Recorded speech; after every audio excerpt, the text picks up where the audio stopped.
We all know Sophie as the calm and graceful royal. Even when people think she is throwing subtle shade, she usually does it with a smile and quiet confidence. Here are 10 moments that many royal watchers believe left Meghan and Harry looking uncomfortable on the world stage. Anyway, in case anyone needs a refresher on Harry and Meghan's infamous interview with Oprah that aired earlier this year, the couple claimed that the royal family did not support Meghan's request for mental health support. And trust me, number 6 is one people still talk about. After Meghan stepped away from royal duties, she and Harry released their Netflix series. During it, Meghan said she felt she had very little support from the royal family while going through difficult times. Those comments quickly sparked debate. Not everyone agreed with that version of events, and many believed there was much more to the story. Sophie did not publicly argue point by point, but many royal commentators pointed to her actions as a quiet response. Sophie, the Duchess of Edinburgh, was very loving towards Meghan, attempted to have a relationship with her.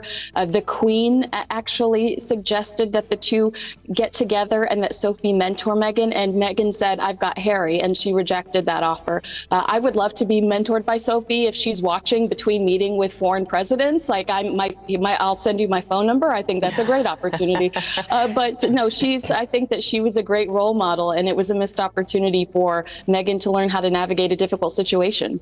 Reports suggested that the late Queen had asked Sophie to help guide Meghan as she adjusted to royal life. Instead of following that path, Meghan reportedly decided to handle things her own way. Because of that, many people felt Meghan had support available but chose a different direction, making the whole situation even more controversial. When Harry and Meghan stepped back from royal duties, reports claimed Sophie felt relieved that changes in the royal order meant she no longer had to curtsy to Meghan. Whether people saw it as symbolic or not, it became another talking point that royal fans could not stop discussing. Apparently, Sophie is married to Prince Edward. Well, she was upgraded from the Countess of Wessex to the Duchess of Edinburgh. Okay, she got a little bit of a promotion. This is a big deal. But let me tell you why it's important. So both Queen Elizabeth and Queen Camilla previously held this title. But what this title means for Sophie, beautiful Sophie, is that she no longer has to curtsy to Meghan Markle, okay? In the line of succession, she no longer has to curtsy to Meghan Markle, okay? That is a booyah moment. Meghan was the Duchess of Sussex, but after King Charles gave Sophie the title of Duchess of Edinburgh, Sophie moved higher in the royal ranking. That change grabbed plenty of attention. Royal observers pointed out that if Meghan ever returned to formal royal events where protocol applied, the order of precedence would now be very different. To many people, that shift was seen as a major symbolic moment. The Commonwealth Day service was supposed to celebrate unity across the Commonwealth, but many viewers remember it for a completely different reason. It became Harry and Meghan's final official appearance as working royals, and every camera seemed to be watching their every move. Fab 4 reunion is being described today as a PR disaster after Meghan and Harry were given the cold shoulder at Westminster Abbey.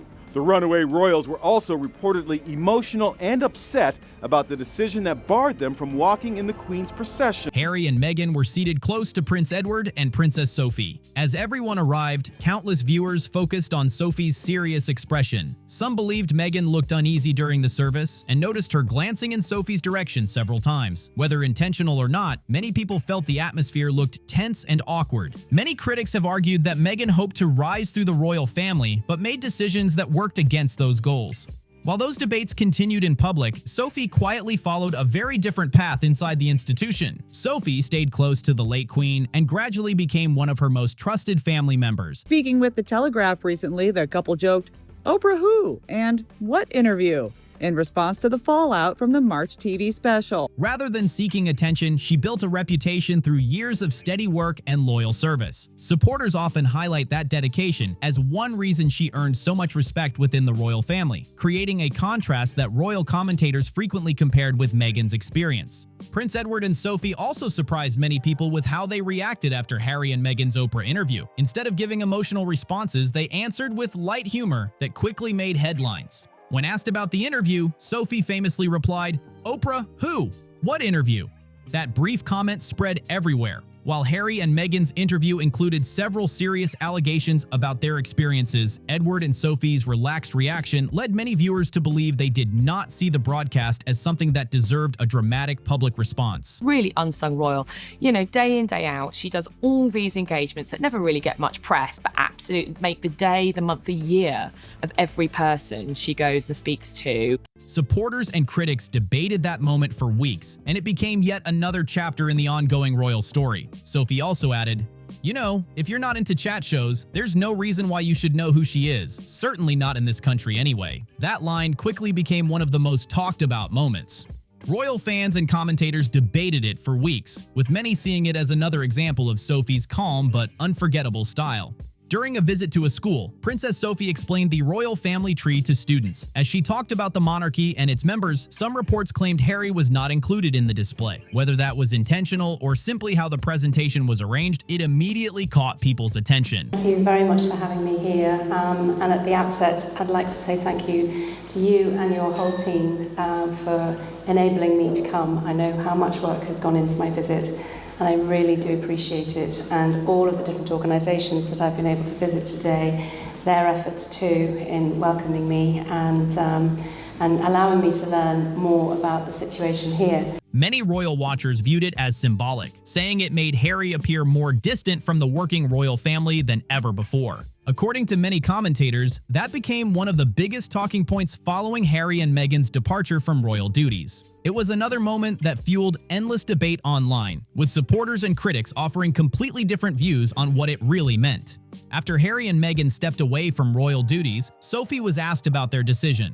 Her response was short and simple: "I just hope they will be happy." Even though the comment sounded polite, it sparked plenty of discussion. Some people felt there was more meaning behind those words. Sophie herself spent years adapting to royal life before finding her place, while Meghan left after a much shorter period. Because of that, some commentators interpreted Sophie's response as a quiet reminder that adjusting to royal life takes time and patience. Brave souls, and I'm proud to say, as a patriotic Australian souls have signed a petition calling for Harry and Meghan's tour of Australia to be deprived of all public funding. Whether that was her intention or not, many people compared the different paths the two women took. After Harry and Meghan left, Sophie quietly took on more royal engagements. When questions came up about the extra workload, reports suggested she responded along the lines of, "What did people think we were doing?"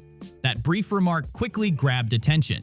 Many royal commentators saw those words as highlighting that working members of the royal family had always carried out busy schedules behind the scenes. Sophie's low-key approach stood in sharp contrast to the public interviews and headlines surrounding Harry and Meghan, and the comparison became another major topic of conversation. Whenever Sophie travels on royal tours, she is often praised for her calm, steady approach. She focuses on meeting people, supporting charities, and carrying out official duties without drawing attention to herself. That quiet style has earned her respect from many royal supporters. Meghan, meanwhile, has continued to attract strong opinions from both supporters and critics. For example, her visit to Australia received mixed reactions, with some criticism and petitions gaining media attention.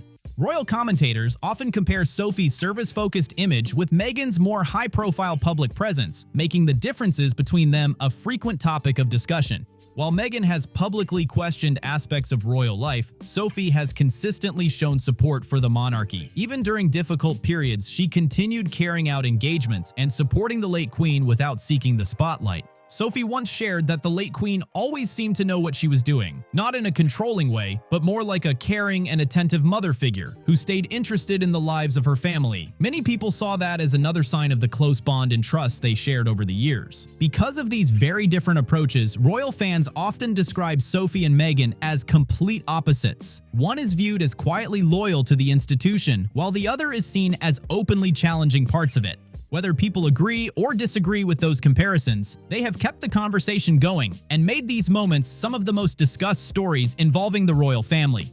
And that's the list. 10 moments that many royal watchers believe put Princess Sophie and Harry and Meghan in the spotlight for very different reasons.